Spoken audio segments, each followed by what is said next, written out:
Hi, I'm Taylor and welcome to Crash Course Linguistics. What was your first word? Maybe it was mama or dada or some other family name, or dog or ta for thank you. I've been told my first word was dada, so I was a super original baby. Before a child says their first word, they've already had to learn lots of other language stuff. Babies need fine motor skills to control their mouth and hands, and their vocal tract isn't even the right shape for making human speech when they're tiny. There's also a lot that has to happen in the brain before the first words. This is why it takes around a year for a baby to say their first word, but you can leave your first lesson in a new language with half a dozen words. In this episode, we'll learn about language acquisition, both when we're young and as we get older.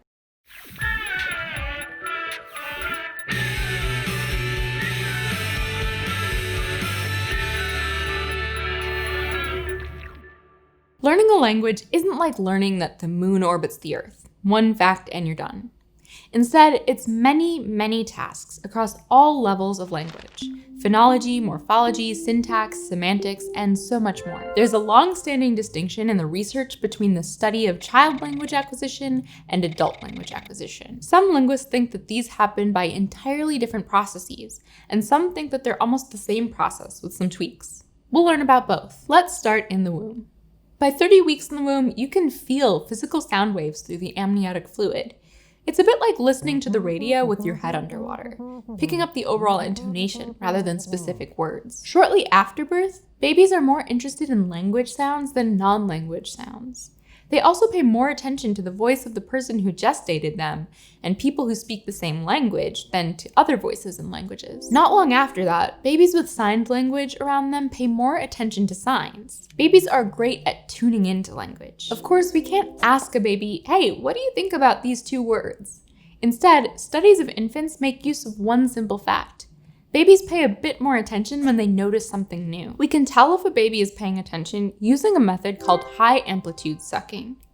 Babies suck faster on pacifiers when they're interested and slower when they're bored. So if you give a baby a pacifier with a sensor in it and then play ba ba ba ba ba over and over again, they'll eventually get bored and slow down. If you switch the audio from ba ba ba to pa pa pa, the baby starts sucking faster again.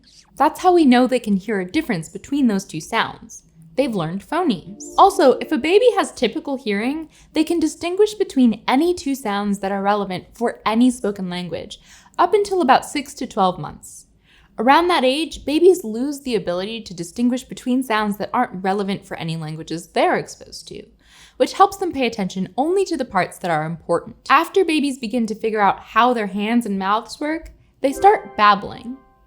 Babbling is what you might think of as classic baby talk, long, repetitive sequences of nonsense syllables. Babies who are exposed to sign languages, whether they're deaf or hearing children of deaf adults, also babble by making reduced versions of signs. The cutesy way that older people address children is called child-directed speech. In some cultures, child-directed speech is very distinct from the kind directed at people one's own age. In other cultures, they're more similar. But in both cases, kids learn language just fine. Kids generally say their first word or two around 1 year of age.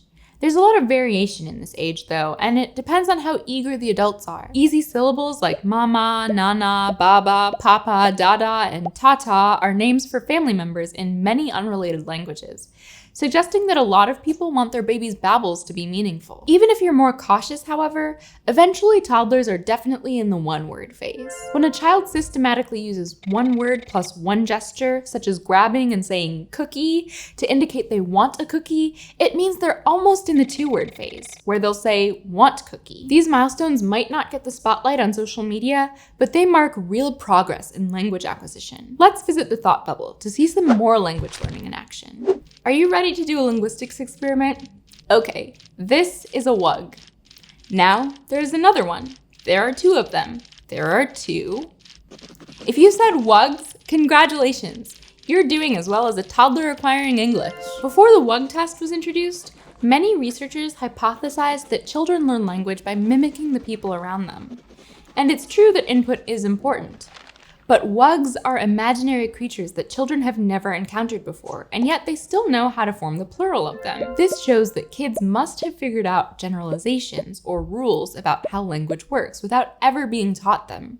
rules that they can also apply to new words. The WUG test was created in 1958 by Jean Berko Gleason, along with a host of other imaginary creatures like Luns, Tors, and Gutches. Kids can deduce for themselves how to fit all of them into a sentence, just like you do when you learn or make up a new word. Kids don't just absorb language verbatim from older people around them, the way that you might download the full text of a dictionary onto your phone. We each figure it out and reconstruct it as a system inside our heads. That's how language changes each generation. Thanks, Thought Bubble. Language acquisition doesn't happen in a straight line of improvement. Children can learn a rule and then overextend it. A very young child might say went and then learn the rule that past tense is shown with the morpheme ed, like with danced and jumped. Then the child might go from saying went to goed. It looks like they're going backwards, but they've actually learned a new rule. But in general, children follow a similar set of milestones within a range of ages, from paying attention and babbling, all the way up to levels of double meaning, tact, and formal situations. These milestones are why linguists often talk about a critical period when it comes to learning language for the first time. However, linguists are still debating about exactly how long the critical period lasts, since we learn different parts of language at different times. Our ear for sounds is established pretty early, but complicated features like relative clauses take several years to learn. And we learn new words our whole lives. Exposure to at least one language in infancy provides the foundation that lets you acquire more advanced language skills and additional languages later in life. Of course, it would be highly unethical to deliberately raise a child without language for research. But some unfortunate real-life situations have given linguists insight into the critical period. For instance, when deaf babies are raised with access to a signed language from a very young age, they follow the same developmental stages as their hearing peers. From that solid foundation of language they have complete access to, they can learn further languages, including spoken or written language. But because of prejudice against deaf people, some deaf babies are raised without a signed language and taught only spoken language that they can't fully access. Many don't start learning a signed language until later childhood, adolescence, or adulthood, and their earlier language deprivation results in cognitive difficulties for the remainder of their lives. But as long as children are exposed to an accessible language, they do a great job with multiple languages. In fact, there's no cognitive limit to how many languages a child can learn during the critical period. So if a family lives in Malaysia and one of the parents also speaks Russian, their child will easily learn both parents' languages.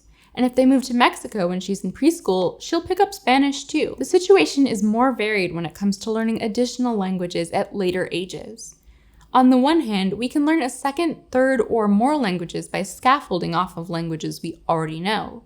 And our teachers can use our existing language to explain things. That's why you don't see older language learners babbling for a year in Italian classes before figuring out that mom is mama. Plus, we've developed our fine motor skills, and it's way faster to learn how to read in a new language if you've already learned in a language you know. On the other hand, the grammar of your existing languages can also influence your learning.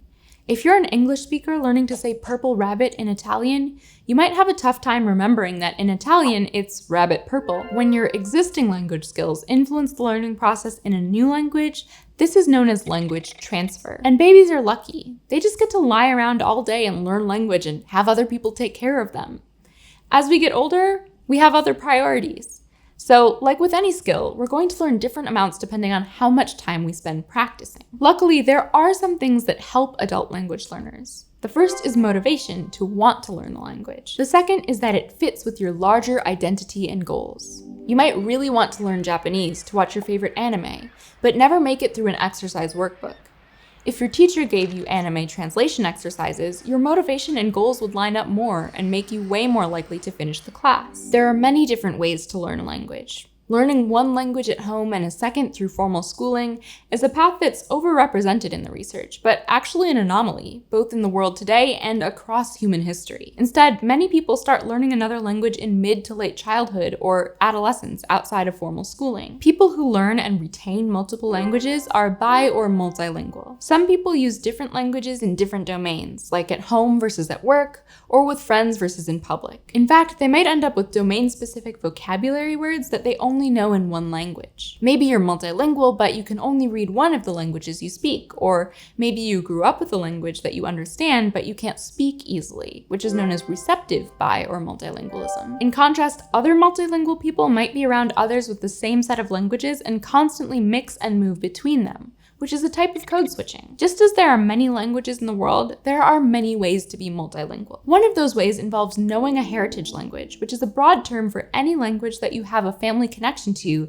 that isn't also the dominant language of your current community. It may be a language that you still know quite well, a language you have some knowledge of, or an ancestral language that you haven't been connected with for several generations. Some people lose touch with a heritage language because their parents were pressured, implicitly or explicitly, not to speak it with them. But research has now shown that it's actually great for kids to grow up with several languages. Regardless of how or at what age you do it, learning languages is a great way of understanding more about how language works and being able to connect with more people. See you next time, when we cover how languages change over time. Thanks for watching this episode of Crash Course Linguistics. If you want to help keep all Crash Course free for everybody, forever, you can join our community on Patreon.